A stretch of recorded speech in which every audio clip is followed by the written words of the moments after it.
Okay, Assalamualaikum. Okay, next video ni kita akan cerita tentang perubahan fisiologi semasa periperium. Okay, next slide pula kita akan ceritakan tentang, ini perubahan. Jadi next kita akan ceritakan tentang cara penjagaan bagi ibu untuk periperium. Puerperium lah. Okay, kita pergi pada next slide. Okay, first kali kena tahu apa maksud periperium. Okay, puerperium merupakan tempoh masa selama 6 minggu di mana perubahan fisiologi berlaku. Bermula dari selepas keluaran uri ataupun plasenta dan membran sehingga beberapa sistem badan kembali ke peringkat status non-gravid serta laktasi bermula. Okay, ini dia punya poin-poinnya. Poin-poin yang kita nak berlaku dalam 6 minggu. Perubahan fisiologi melibatkan keluaran membran and placenta serta sistem badan kembali kepada peringkat status non-gravid. Itu poin yang paling penting lah. Okey, yang next pula perubahan fisiologi dan psikologi berlaku pada ibu. Okey, antaranya organ reproduktif kembali ke asal, perubahan fisiologi yang berbeza berlaku, laktasi berlaku, wujudnya hubungan kekeluargaan anak dan keibubapaan, ibu pulih dari tekanan semasa mengandung dan labor, timbul tanggungjawab untuk menjaga bayi. Okey, perubahan fisiologi puerperium yang normal mengikut sistem organ. Mengikut sistem reproduktif, involusi bermaksud mengembalikan organ reproduktif ke status non-gravid. Okey, walau bagaimanapun, sedikit tonus otot akan kekal meregang, stretching dan laxity.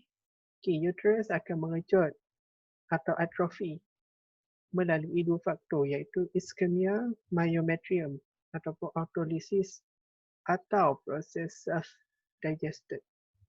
Proses ini membantu mengurangkan jisim uterus, tapak plasenta dan pendarahan. Okey, bermaksud ni kat sini pengembalian organ reproduktif ke status non-gravid. Okey, semasa gravid iaitu semasa mengalami kehamilan, organ-organ seperti uterus berada di luar daripada kaviti yang sepatutnya. Okey, uterus sepatutnya berada di kaviti pelvis tetapi dia berada di kaviti abdomen kerana mengandungi fetus di dalam. Dalam masa puerperium, involusi akan berlaku iaitu uterus dari kedudukan kaviti abdomen akan kembali ke kaviti pelvis seperti sebelum lahir, seperti sebelum ibu mengalami kehamilan. Seperti wanita biasalah, uterus berada di kaviti pelvis. Itu yang bermaksud non-gravid, tidak mengalami kehamilan. Okay. Next, faktor-faktor yang membantu dalam mempercepatkan involusi uterus. Pengeluaran placenta products selepas kelahiran dengan lengkap, ambulasi yang awal, senaman postnatal. Okey, uterus akan menjadi organ yang semakin kurang berkesan untuk kehamilan dan labor after pain. Okey, perubahan ketinggian fundus kembali ke saiz asal dalam 14 hari. Berat uterus akan menurun, saiz uterus mengecil. Subinvolusi mengikut mungkin berlaku. Bentuk uterus akan berubah. Okey, tapak plasenta pula, uterus akan contract dan retract selepas sahaja plasenta dikeluarkan. Tapak plasenta mengecut, pertumbuhan endometrium, tiada tisu parut terbentuk, lapisan epitelia sembuh dalam 2 minggu. Okey, itu poin-poin dia lah. Okey, untuk lokia pula, lapisan spongy di desudua uterus luruh dan dikeluarkan sebagai lokia selama 14 hari seperti keluaran head tetapi berlainan dalam kuantiti. Ciri-ciri lokia yang normal, reaksi alkaline, tidak berbau, banyak pada awal dan beransur-ansur kurang. 3/4 jumlah lokia dikeluarkan dalam 3 hingga 4 hari kelahiran. Okey, ianya adalah media yang sesuai bagi pembiakan organisma. Okey, lokia dibezakan mengikut hari puerperium, warna dan kandungan. Boleh menyebabkan pendarahan postpartum, sekunder dan infeksi. Okey, cervix. lembut, menggelebih, flabby. Nama dalam English ni lah. Dan terkulai, floppy. Sebaik sahaja selepas kelahiran. Okay, poin yang kedua, involusi cervix akan mengambil masa selama 2 hingga 3 minggu. Maksudnya kembali ke kedudukan asal atau kembali kepada normal, non-gravid status. Dia akan mengambil masa 2 hingga 3 minggu. Cervix kembali ke keadaan normal iaitu heart consistency. Okay, os internal menutup pada akhir labor. Os eksternal kekal membuka selepas kelahiran dan menjadi slit transverse pada akhir involusi iaitu parous os. Okey, cervix tidak kembali ke bentuk dan saiz asalnya. Satu jari boleh dimasukkan os eksternal, masuki os eksternal walaupun selepas puerperium. Okey. Ini semasa pemeriksaan vagina untuk multipara, dilatasi os sebanyak 1 cm menunjukkan ibu belum lagi di dalam labor benar. Okey, ini kedudukan dia lah.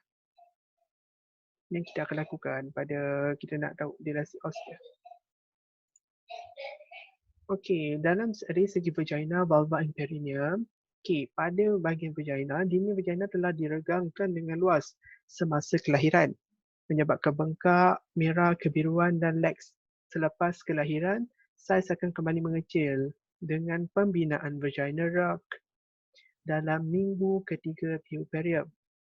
Okey, vulva, sebarang laserasi sembuh dengan cepat, himen yang terkoyak akan meninggalkan skin tag ataupun scar formation yang dikenali sebagai carunculum maritiform, iaitu dia ada tinggalkan scar lah kat situ. Macam orang kata parut. Yes. Okey. Bahagian perineum pula, perineum yang terkoyak atau mempunyai luka episiotomi sembuh dalam 7 hari. Laserasi yang teruk mengambil masa beberapa minggu. Tonus otot pulih dalam 5 hingga 6 minggu dan ia boleh dibantu dengan melakukan senaman iaitu senaman postnatal lah. Okey, perubahan dari segi endokrin daripada segi hormon. Human chorionic gonadotropin HCG, human placental lactogen HPL, estrogen dan progesteron. Ini merupakan hormon-hormon yang mengalami perubahan semasa fasa puerperium berlaku selama 6 minggu lah. Selepas placenta dikeluarkan, paras hormon HCG, HPL, estrogen dan progesteron akan menurun dengan cepat. Selepas 7 hari kelahiran, hormon HCG tidak dapat dikesan dalam urin. Selepas 2 hari kelahiran, HPL tidak dapat dikesan dalam plasma, iaitu dalam darah. Estrogen dan progesteron mencapai paras normal non-pregnancy selepas 1 minggu. Maksudnya sekarang ni, dia ambil masa dalam seminggu untuk perubahan endokrin ni berlaku. Okey, prolaktin. Untuk ibu yang menyusukan susu ibu, paras estrogen dan progesteron adalah rendah kerana paras prolaktin yang tinggi di dalam sirkulasi darah. Paras prolaktin meningkat apabila bayi mengisap dan kekal pada paras yang tinggi sepanjang penyusuan ibu secara penuh. Untuk ibu yang tidak menyusu, okey, paras prolaktin di dalam darah berkurang secara perlahan. Okey, oksitosin ni dia ialah merangsang ke atas puting semasa penyusuan juga akan merangsang pengeluaran oksitosin. Okey, sel myoepithelia di ductus lactiferus akan kontrak atas tindakan oksitosin menyebabkan susu let down.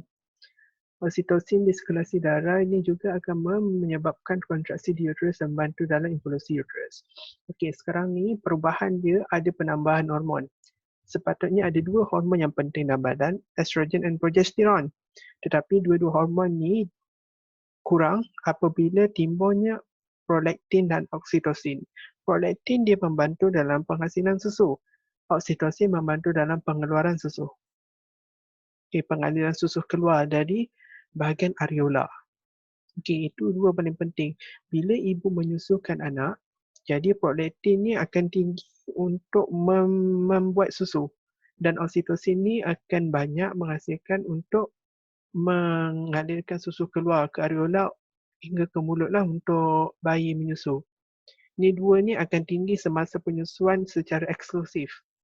Bila kedua-dua hormon ni, prolaktin dan oksitosin ni tinggi, dia akan merencatkan penghasilan estrogen dan progesteron. Dan yang paling pentingnya, bila oksitosin ni tinggi, dia juga membantu dalam evolusi uterus, iaitu mengembalikan uterus kepada kedudukan asal di ruang kaviti pelvic dalam masa yang cepat. Okay. Ovulasi dan kitaran haid. Ovulasi dan kitaran haid adalah fungsi major yang terakhir kembali ke normal. Wanita yang memberi penyusuan ibu, ovulasinya jarang berlaku sebelum 20 minggu. Bagi wanita memberi penyusuan selama 6 per 12, 6 bulan lah. Ovulasi mungkin tidak berlaku sehingga 28 minggu. Wanita yang beri penyusuan ibu secara separa, ovulasi boleh berlaku sebelum 20 minggu. Wanita yang tidak memberi penyusuan ibu, ovulasi dan kitaran haid bermula dalam tempoh 7 hingga 10 minggu. Dari segi payudara pula, estrogen dan progesteron menyediakan tisu payudara untuk laktasi semasa mengandung. Para estrogen yang tinggi menghalang sekresi prolaktin oleh kelenjar pituitari anterior. Susu tidak dapat dihasilkan sehingga periperium apabila para estrogen jatuh secara dramatik selepas plasenta dikeluarkan. Macam tadi saya dah cakap lah. Selepas pada peringkat periperium, estrogen, progesteron akan rendah. Bila rendah, time ni ialah hormon-hormon prolaktin untuk menghasilkan susu dan hormon estrogen yang mengalirkan susu keluar akan tinggi. Kolostrum dihasilkan dalam 2 hingga 3 hari yang pertama. Sekresi susu bermula pada hari ketiga. Sekresi prolaktin adalah rangsangan oleh mekanisme neurohormonal reflex semasa bayi menghisap susu ibu. Oleh itu, lebih kerap bayi menghisap, lebih susu akan dihasilkan. Rehat dan tidur juga adalah penting untuk proses ini. Sebab apa? Dalam proses setiap rangsangan hormon yang main peranan dalam badan, dia akan, maksudnya ibu perlu rehat yang cukup. Rehat, tidur itu memang penting untuk semua orang kerana apa? Kita untuk stabilkan balik kita punya penghasilan hormon dalam badan. Itu sangat penting.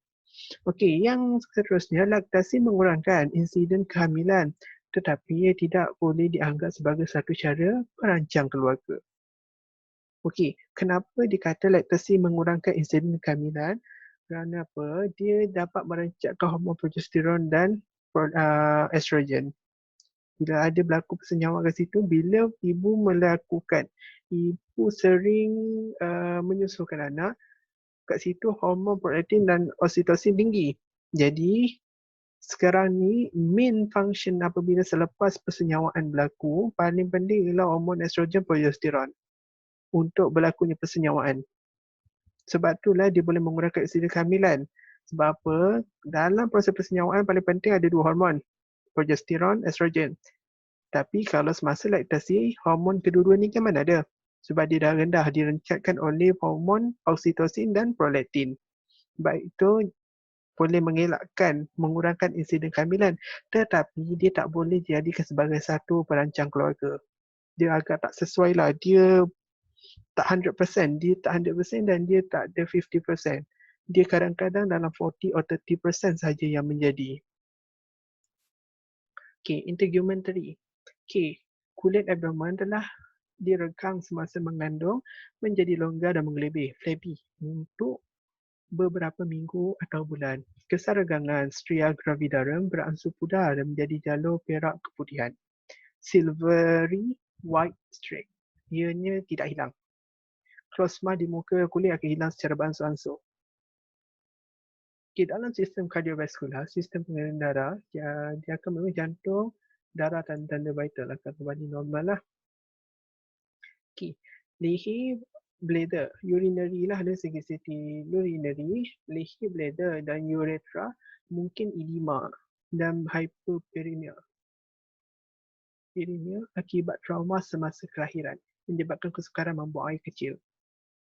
Bermaksudnya kat sini, mungkin pada laluan untuk air urin tu keluar, sebab bila masa lahirkan anak, dia ada tekanan kat situ, berkemungkinan mengalami bengkak, edema, dan menyebabkan kesukaran untuk membuang air kecil. Dia ada macam blockage kat situ lah, ada block. Sebab tu susah untuk buang air kecil lah. Dan ia boleh menyebabkan distensi bladder yang memerlukan catheteran. Bermaksudnya, bila susah nak kencing, kita perlu masukkan catheter untuk kosongkan bladder. Terdapat major diuresis dalam beberapa hari yang pertama semasa puerperium akibat dari kehilangan cecair, involusi, dan ibu selalu berasa dahaga dalam minggu yang pertama. Kehadiran protein dalam urin dalam beberapa hari pertama dalam puerperium kadang-kadang berlaku akibat penyingkiran kreatinin. Walau bagaimanapun, ia perlu diambil berat kerana boleh menunjukkan tanda-tanda mengalami hipertensi, infeksi urinary. Okey, bermaksudnya kat sini, dalam urin sepatutnya boleh adanya protein dalam urin ibu dalam beberapa hari lah. Hari yang pertama puerperium tu memang boleh berlaku adanya urin kerana penyingkiran kreatinin daripada buah pinggang. Tetapi kalau berlarutan, adanya macam protein tu orang kata macam ada seredak dalam urin. Ada putih-putih clot tu, bukan clot darah, dia ada warna serbuk putih dalam urin. Kalau boleh perasan, hari pertama memang is normal lah, boleh terjadi. Tetapi kalau berlarutan sehingga seminggu ataupun dalam 2-3 hari, itu kena rujuk pada doktor. Kita risau ada menunjukkan tanda-tanda hipertensi, tekanan darah tinggi ataupun inflamasi pada urinary tract. Itu yang kita risaulah. Kerana sembuh pada akhir puerperium. Okey, dari segi gastrointestinal, sistem pencernaan, mobiliti usus kembalikan normal secara beransur-ansur dan ia mungkin agak lambat akibat dari penggunaan analgesik, respirasi semasa labor dan diuresis selepas kelahiran. Corak eliminasi berubah akibat peritausis usus yang kurang, lambat, dehidrasi, pengambilan oral yang kurang, ketakutan dan kesakitan luka di perineum atau buasih. Okey, dia menggalakkan ibu mengambil lebih cecair. Okey, ambulasi awal dan tabiat tandas yang baik untuk meningkatkan peritausis untuk elakkan dari dehydration dan sembelit. Okey, first sekali, bila ibu yang selepas lahir, kita nak mengembalikan proses gastrointestinal ni dengan normal, kita perlu first sekali galakkan ibu makan makanan yang tinggi fiber dan mengambil cecair yang berlebihan, yang banyak.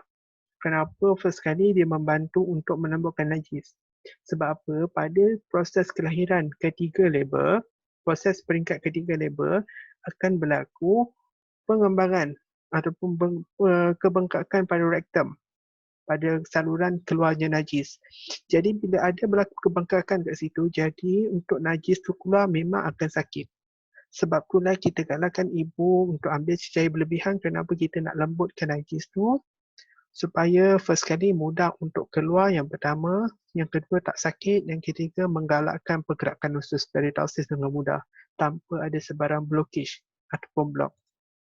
Okey, dari segi sistem musculoskeletal, okey, boleh tahu daripada otot dan sendi, dinding abdomen dan ligamen dan rawan, cartilage lah. Dari segi psikologi pula, faktor-faktor penyebab dia letih, gembira, kegairahan, pencapaian dan penunaian, megah hati dan gembira, perasaan tanggungjawab, perubahan fizikal, kesibukan, depres dan abses. Okey, itu bagi perubahan fisiologi semasa puerperium. Okey, next slide kita akan tengok bahagian pengurusan dan jagaan ibu semasa puerperium. Okey, ini bahagian pengurusan. Okey. Tujuan pengurusannya kita akan meningkatkan taraf kesihatan ibu dari segi fizikal dan mental selepas kelahiran. Okay, kita dapat mengatasi sebarang keabnormalan lah dan membantu bagi rawatan awal. Okay, memberi bimbingan dan menyelia ibu, menyediakan ibu dengan bagi menjarakkan kehamilan untuk menggalakkan dan menjadikan penyusuan susu ibu. Okay, pengurusan puerperium kita boleh bagikan dalam beberapa bahagian lah. First sekali berada di hospital, berada di klinik dan di rumah. Okey, di hospital ada dua tempat lah, ward bersalin dengan ward postnatal. Okey, pengurusan puerperium di hospital. Penjagaan serta-merta dalam masa 1 jam pertama selepas kelahiran, plasenta dan membran yang lengkap. Okey, ini bermaksudnya dalam masa 1 jam pertama. Bermaksudnya selepas 15 minit masa pengeluaran ataupun masa peringkat ketiga labor, iaitu kelahiran plasenta dan membran berlaku, masa 1 jam tu ialah merupakan penjagaan serta-merta. Akan berlangsunglah masih ibu di wad bersalin sehingga semasa menerima ibu masuk ke wad postnatal. Penjagaan seterusnya berada di wad postnatal sehingga ibu dan bayi dibenarkan discharge. Okey. Pengurusan serta-merta di Dewan Bersalin. Kita akan buat pemerhatian ke atas ibu. Okey, pemerhatian keadaan ibu, pengambilan vital sign, keadaan uterus, pundi kencing, keadaan perineum, luka episiotomi atau luka kekoyakan, pengaliran lokia. Okey, yang daripada segi kedua pula, keselesaan dan kebersihan. Yang ketiga, nutrisi. Keempat, penyusuan. Kelima, pemerhatian sebelum menghantar ibu ke wad postnatal. Okey, semasa pengurusan di wad postnatal pula, penerimaan ibu di wad postnatal, kita akan sediakan katil. Perhatikan keadaan ibu, bed head ticket med 331. Itu BHT lah. Okey, BHT medical 311 lah. Itu dia punya dokumen. Identifikasikan tag ibu dan bayi dengan med 331. Maksudnya, kita confirmkan tag bayi, tag ibu dengan surat ataupun dokumen daripada med 331. Okey, periksa tanda-tanda vital. Seperti biasa, palpate uterus dan rasakan konsistensi. Okey, periksa breather, periksa lokia dan periksa perineum. Penerimaan bayi di ward postnatal, kita akan cek keadaan bayi. Periksa BHT dengan bayi. Waktu penyusuan ibu dimulakan perkumuhan, periksa tali pusat bayi, pakaikan pakaian bayi. Bermaksudnya kat sini kita akan lakukan top and tail dekat ward. Okey. Kita top and tail je, kita tak boleh mandikan bayi lah sebab kita dah risau takut hypothermia. Risiko lah. Okey, pengurusan ibu di ward postnatal sehingga discharge. Okey, keadaan ibu macam biasa, tanda-tanda vital. Kita akan cek involusi uterusnya, lokia, perineum, bladder, kebersihan diri, payudara, pemakanan macam mana, ambulasi awal dan senaman, rehat dan tidur, emosi, eliminasi rekod, pendidikan kesihatan dari masa ke semasa. Maksudnya, kita akan ajar ibu cara pengendalian, cara penyusuan yang betul, penjagaan diri. Okey, dan sebarang aduan yang ibu hadapi bolehlah memberitahu pada pengurusan. Okey, semasa discharge pula, kita akan berikan pendidikan kesihatan semasa ibu discharge. Okey, pendaftaran kelahiran bayi, notifikasi kelahiran bayi, penjagaan bayi, rawatan dan imun. Kita akan beri suntikan BCG, penyusuan susu ibu, diet ibu, kebersihan diri, penjagaan perineum. Senaman postnatal bila perlu berjumpa doktor dan temu janji. Maksudnya ini ialah kita punya point by point yang kita ajar kepada ibu sebelum ibu discharge. Okey, ini dia poin-poin utama lah. Okey, tujuan lawatan ke rumah postnatal. Ini yang dilakukan oleh klinik-klinik kesihatan untuk dia buat lawatan ke rumah lah bagi ibu yang postnatal. Dia akan mengenal pasti masalah kesihatan keluarga yang mana tidak dikesan semasa penilaian di klinik atau di hospital. Memberi perawatan ringan dan pendidikan kesihatan kepada individu dan keluarga di rumah. Tindak susulan kepada klien yang tercicir. Okay, jadual lawatan postnatal hari pertama, kedua, keempat, ketiga, 4, 6, 8, 10 dan 20 hari untuk kes normal. Dia tak semuanya hari tau. Sampai hari ke-4 dia akan selang 2 hari. Sampai hari 10 lepas tu dia akan selang 10 hari. Dan hari ke-20 untuk kes normal lah.